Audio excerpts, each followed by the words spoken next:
Sudah fakta persidangan. Kalau kami sarankan Sandra Dewi mikir ulang lah ya, jangan mengelabui lagi gitu. Jaksa penuntut berdasarkan penyidik itu sudah menemukan aset-aset itu pada rentang waktu atau tempus kejadian. Kalau sekarang berkelit, kami melihat kayaknya dia mau melawan fakta gitu. Menurut hemat kami ini perbuatan sia-sia, malah membuka aib Sandra Dewi itu sendiri terhadap publik. Yang akan dia lawan adalah institusi negara yang sudah menyiapkan dengan baik tentang penyidikan, penuntutan, dan bahkan di sidang gitu. Dan kita tahu bahwa majelis hakim itu kan tidak bodoh ya. Mereka paham bahwa ini adalah upaya berkelit dari seorang Sandra Dewi ingin menyiasati hukum, ingin tanda kutip menipu publik. Nah, karena kan penyidik dan penuntut serta majelis hakim kan sudah lihat, kalaupun dia mau cuci tangan menunjukkan bahwa itu adalah hasil dia sendiri, tapi ditemukan pada rentang waktu kejadian kejahatan itu gitu ya. Lalu kalau memang itu benar adalah hasil dari dia sendiri, mana bukti? Dia tinggal menunjukkan bahwa bukti bahwa itu adalah income dia yang terjadi pada masa korupsi timah itu. Kami yakin nggak ada bukti itu. Mungkin jangan-jangan saudari Sandra Dewi udah lupa waktu itu untuk bekerja, saking asik mendapatkan income yang luar biasa itu kan.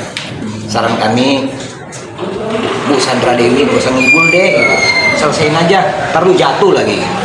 Tapi itu kan aset-aset sebelum dia menikah ada, Bang. Kalau begitu yang salah jaksa. Kita mau menyalahkan itu. Kami nggak percaya itu. Kami melihat bahwa ada aliran yang terjadi terkait dengan korupsi, atau jangan-jangan jaksa sudah mulai melebarkan rentang waktu korupsi. Kan bisa jadi, tidak hanya sebatas 2015-2022 lagi, tetapi sudah jangan-jangan ke 2010 itu yang kita belum tahu. Nah, apapun itu, ini fakta persidangan. Saran kita para pihak gak usah berbohong lah di depan sidang. Saran kita ya, begitu dia.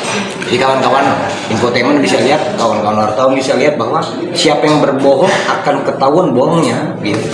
Ya Bang, termasuk ada sebutan bahwa kulitnya sudah mengalami penyakit, tapi notabene publik juga tahu bahwa dia seorang selebriti yang perawatan kulitnya dibangun. Seperti apa tuh Bang? Apakah isunya dibuat-buat atau? Sepertinya ya, dari berbagai hal yang diucapkan di persidangan, suaminya tidak tahu dia membeli sesuatu atau hal lainnya, bahwa itu adalah punya dia. Dia nggak tahu bahwa dia menerima transfer, ternyata dia akhirnya mengaku. Ini kan menunjukkan ada kalimat-kalimat yang tidak baik yang dipertontonkan pada publik bahwa dia berkelit nih sebenarnya. Dia mau menunjukkan bahwa dia bersih-bersih terus gitu. Padahal publik udah tahu melihat dia nggak bersih gitu. Jadi saran kita, jangan Sandra Dewi menggunakan momentum yang sekarang untuk malah menunjukkan citranya dia orang baik gitu. Itu tidak baik bagi kita gitu. Kesel, nanti publik makin kesel sama Sandra Dewi. Gak usah, mending ikuti sidang itu, buktikan kalau itu tidak benar dengan bukti yang setara. Kalau jaksa sudah menyidik, jaksa sudah menuntut, ada di pengadilan, mana bukti lo membantah itu? Nggak bisa pakai mulut gitu. Bang, menurut temuan IAW sendiri, apakah hal yang sudah disita beberapa aset itu menutupi semuanya? Kalau untuk disita, kami nggak yakin itu akan menutup kerugian negara. Tetapi ini menjadi pembelajaran bahwa hal-hal buruk itu negara harus cepat bertindak dan rampas saja yang dalam tempus delikti aset yang mereka miliki, siapapun yang di dalam, baik yang terkonsolidasi maupun terafiliasi, udah sita aja agar ada efek jerah. Kalau tidak nanti repot. Nanti coba kita bayangkan orang-orang seperti ini menerima aliran transfer sampai ratusan miliar. Waduh, kita nggak bisa bayangkan. Ini mohon maaf untuk yang teman-teman yang bekerja di standar biasa, sampai 1000 tahun bekerja nggak bakalan menemukan deh uang sebegitu banyaknya gitu ya. Kan ini nggak adil. Sementara mereka makan uang curian, berperilaku seperti orang baik, pasangan yang ideal, menunjukkan apa ya, hal-hal yang munafik menurut kita gitu.